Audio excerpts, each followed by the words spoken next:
বাংলাদেশ লেখক সমিতির 522তম সাহিত্য সভার লেখাপাঠ শুরু হলো। আমাদের রেওয়াজ অনুযায়ী প্রথম ছড়া দিয়ে শুরু করতে হয়, তাহলে আজকে লেখাপাঠ শুরু করছি আমরা কবি ফরিদ সাঈদকে দিয়ে। উনি ওনার ছড়া নিয়ে আসছেন। ধন্যবাদ সঞ্চালক কবি রবিউল মাসুদ ভাই, সভাপতি আজকের সাহিত্য সভার সভাপতি কবি আমফাসান কবির ভাই, উপস্থিত সদস্য সকলকে শুভেচ্ছা জানিয়ে আমি আমার ছড়া পাঠ করছি। ছড়ার শিরোনাম কালবৈশাখী।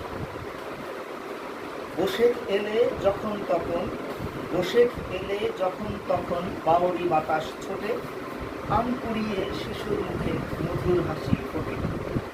এলোমেলো পথের ধুলো চোখে মুখে লাগে, দৌড়ে সবাই নিরাপদে, কে যাবে তার আগে।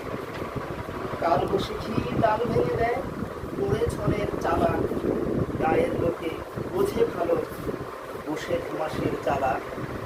খাখা রোদে ঝড় তুফানে ফসল ফলায় যারা, কৃষক শ্রমিক সোনার মানুষ ভালো থাকুক তারা।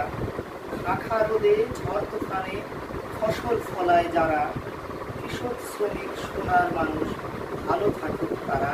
ধন্যবাদ। আসসালামু আলাইকুম।